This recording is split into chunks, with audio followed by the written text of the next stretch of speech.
स्फूर्ति बढ़ाता लाल टमाटर, खून बढ़ाता लाल टमाटर, स्फूर्ति बढ़ाता लाल टमाटर। टमाटर टमाटर टमाटर लाल टमाटर।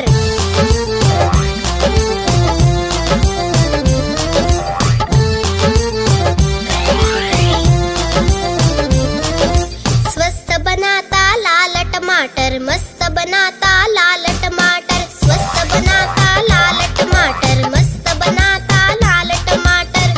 टमाटर टमाटर टमाटर लाल टमाटर।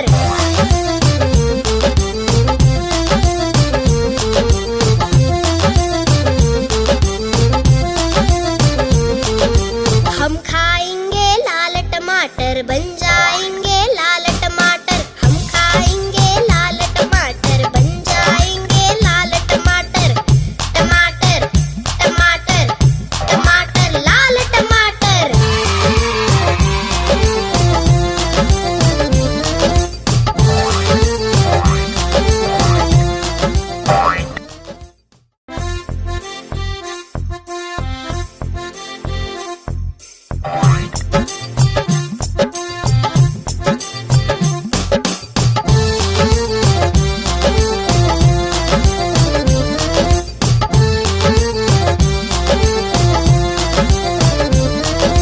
गोल गोल ये लाल टमाटर होते जिससे गाल टमाटर। गोल गोल ये लाल टमाटर होते जिससे गाल टमाटर।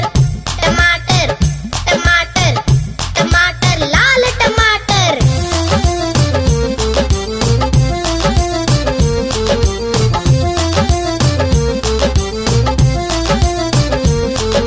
खून बढ़ाता लाल टमाटर, स्फूर्ति बढ़ाता लाल टमाटर, खून बढ़ाता लाल टमाटर, स्फूर्ति बढ़ाता लाल टमाटर। टमाटर टमाटर टमाटर लाल टमाटर।